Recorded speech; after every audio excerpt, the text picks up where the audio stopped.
हमने राजद्रोह के अंग्रेजी कंसेप्ट को समाप्त कर दिया है।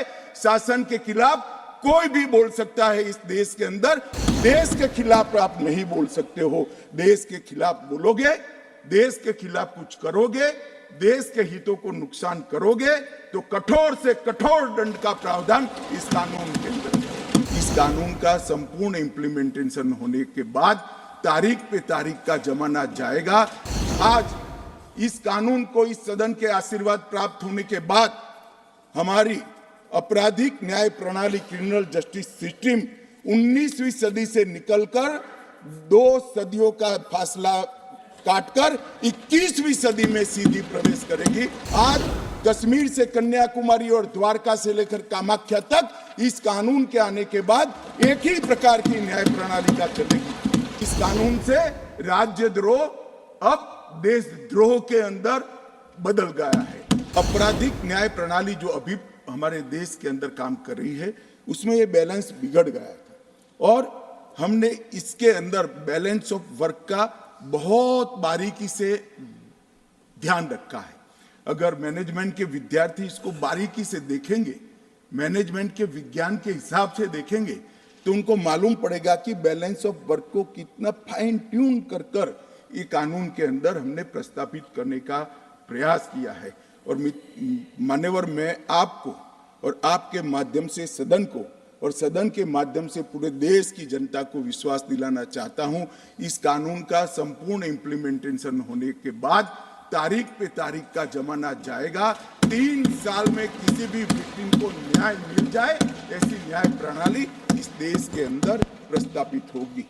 मान्यवर, ये लोग जो पूछते हैं क्या होगा इस कानून से, मैं आज उनको बताना चाहता हूं मान्यवर, आज इस कानून को इस सदन के आशीर्वाद प्राप्त होने के बाद हमारी आपराधिक न्याय प्रणाली क्रिमिनल जस्टिस सिस्टम 19वीं सदी से निकलकर 2 सदियों का फासला काटकर 21वीं सदी में सीधी प्रवेश करेगी। मान्यवर, क्या होगा इस कानून से?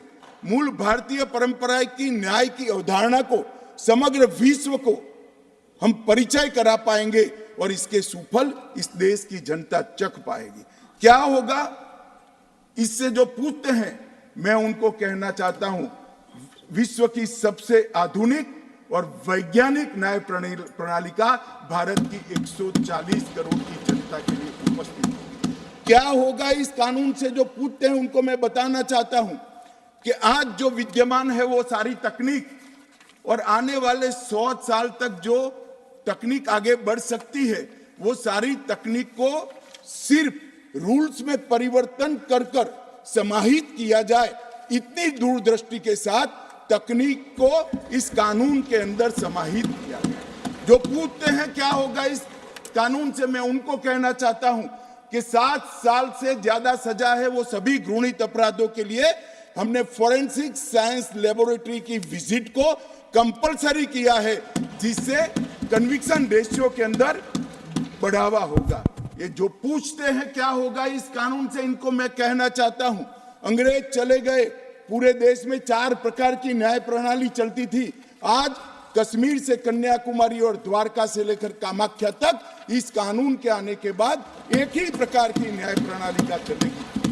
मान्यवर, ये पूछते हैं क्या होगा, मैं इनको बताना चाहता हूं, महिलाओं के अधिकारों की रक्षा की बात थी, वो आप विदेश से आए हुए कंसेप्ट और एनजीओ को थोपे गए विचारों से करते थे।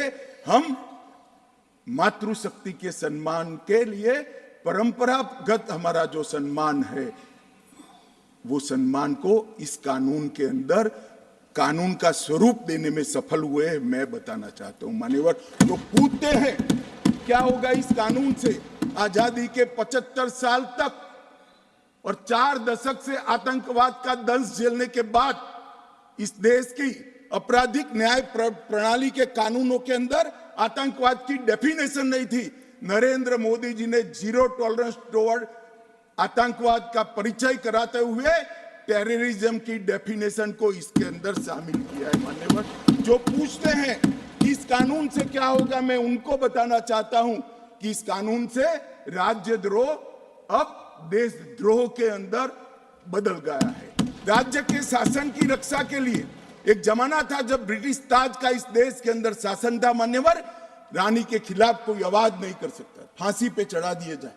महात्मा गांधी हो, तिलक महाराज हो, वीर सावरकर हो, वो राजद्रोह के कानून में कई साल जेल में रखे और आपने भी इसका उपयोग बखूबी किया। इमरजेंसी के अंदर ढेर सारे लोगों को जेल में डाल दिया, ढेर सारे विपक्ष के नेताओं। मान्यवर, हमने राजद्रोह के अंग्रेजी कंसेप्ट को समाप्त कर दिया है।